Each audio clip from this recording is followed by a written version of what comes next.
முதல்ல எப்படி இரவு நேர உணவு யாருமே தமிழன் சாப்பிட மாட்டாங்க. அதான் எந்த தமிழனுக்கும் தொப்பை கிடையாது. இரவு நேர உணவு கல்லீரல் ஓய்வுங்குவாங்க, ஆகாய சக்திங்குவாங்க. அந்த ஆகாய சக்தி உடம்புல ரீச் ஆகும். அப்படின்னா நம்ம ஓய்வு கொடுக்கணும் குடலுக்கு. இப்ப யாருன்னா நைட் சாப்பிட்டு தூங்குறோம் இல்லைங்களா, அது பேர் தூக்கமே கிடையாது, அது பேர் மயக்கம். உண்ட மயக்கம் தொண்டனுக்கும் உண்டுங்குவாங்க.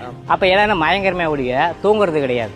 என்னைக்கு நீங்க வெறுவோயத்தோட படுத்து நல்லா தூங்குறீங்களோ அது அப்பதான் கல்லீரல் நல்லா பலமாகி உங்களையே கண்ணாடி போடுறோம். கண்ணு தெரியாம போறது காரணம் நம்ம ஃபுல்லா ஃபுட்டை இறக்கிக்கிட்டே இருக்கலாம். கண்ணுக்கும் கல்லீரலுக்கு சம்மந்தம் இருக்கு, மூக்குக்கும் நுரையீரலுக்கு சம்மந்தம் இருக்கு, ஒவ்வொரு நாக்குக்கும் இருதயத்துக்கும் சம்மந்தம் இருக்கு. அப்போ வெளியுறுப்புக்கும் உள்ளூருக்கும் ஒரு தொடர்பு இருக்கு. அடிக்கின்ற காலம் 53, நீ எப்படி சாப்பிட்டாலும் சத்தா மாத்திக்கிறது 28 வயசு. முடிகின்ற காலம் 33 என்பதாங்க. அதாவது 33 வயசு முடியுதான் உங்க உடம்பு சரி ரைட் ஓகேன்னு சத்தா மாத்திங்க, அதுக்கப்புறம் மாத்தாது. அதே நீ அதே உனக்கு கண்டிப்பா கழிகின்ற காலம் 62 என்ப அப்படின்னாங்க. 62 வயசு நீங்க அப்படியே விட்டு அதே சாப்பிட்டாலும் சத்து போயிட்டே தான் இருக்கும், சத்து நிக்காது. தெளிகின்ற ஞானம், தெளிவான ஞானம் யாரு கிடைக்கதோ 50 90 100 வயசு இப்படி வாழலாம். ஆனா அவ்வளவு வயசு தான் வாழலாம்னு பாத்தீங்கன்னா அதுக்கு மேலையும் வாழலாம். இந்த சராசரி மனுஷன் ஆயுள் பாடு எவ்வளவுன்னு நினைக்கிறேன். ஒரு இன்னைக்கு காலத்துல ஒரு 65 70 75 80 அப்படி கிடையாது. மனிதனோட ஆயுள் பாடு 300 வருஷம்.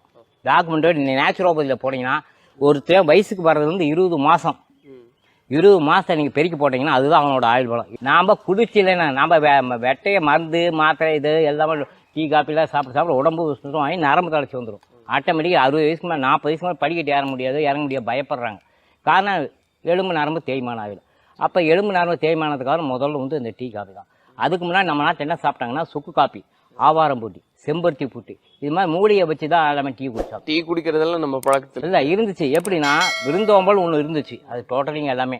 காலையில் இந்த டீ காப்பின்னு எல்லாத்துக்கும் நாளில் நீராகாரம் தான் சாப்பிட்டு இருந்தாங்க. அப்போ உடம்பு குளிர்ச்சியாக வச்சுருந்தாங்க. அப்போ இதுக்கு ஒரு போகம் தான் விளைஞ்சது, இப்போ 3 போகம் விளையுது. இன்னும் அப்படியும் கொஞ்சம் எல்லாம் மாற்றி மாற்றி பண்ணிட்டு கொடுத்தோம். இப்போ நம்ம சித்த மருத்துவத்தில் முன்னெல்லாம் போன வைத்தியத்தில் ஏப்பா 3 மாதம் சாப்பிடாதப்பா 6 மாதம் சாப்பிடாதப்பா சரிங்க சாமி அப்படின்வாங்க. இன்றைக்கி அப்படி கிடையாது. பத்தியம்னு ஒன்று இருந்துச்சு. நீங்கள் பத்தியம் சொன்னால் அந்த பக்கம் பக்காவாக ஓடிடுறாங்க. எனக்கு நான் எதை வேணாலும் சாப்பிட்டுக்குவேன், ஏன் மருந்து நான் மருந்தையும் சாப்பிட்டுக்கணும் அப்படிங்கிற மெத்தேடு மக்கள் இருக்காங்க. அதனால் என்ன பண்ணுறது, நோய் குணமாகலாம் நோயாக அடக்கி வைக்கிற மருத்துவம் தான் நிற்கிது. அதுக்கு பேர் பெயின் கில்லர். நம்ம இப்போ எதுவுமே பெயின் கில்லரை தான் நம்ம ஃபர்ஸ்ட் விரும்புகிறோம்.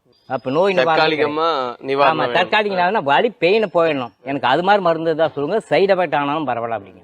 அப்ப நீங்க சைடு உடம்ப நம்ம பால்படுத்துறோம், நம்ம உடம்ப நாம தான் பால்படுத்துறோம். அதனால தன்னை தானறிந்த பின்னே தனக்கு ஒரு கேடு இல்லை, தன்னை தானறியாமல் தானே கெடுகின்றான், தன்னை அறியும் அறிவை அறிந்த பின் தன்னைத்தானே அர்ச்சிக்க தான் இருந்தானே அப்படின்னு. உயிர் 1, உடல் 2, தோஷங்கள் 3, வேதங்கள் 4, பஞ்சபூசக்திகள் 5, 6 ஆதாரங்கள், 7 சக்கரங்கள், அட்டாங்க யோகம் 8, நவதுவாரங்கள், தசவாயுக்கள் 10. இத்தனையும் முழுசா தெரிஞ்சிருந்தாதான் நீங்க நோயிலிருந்து வெளியே ரெக்கவர் ஆக முடியும்.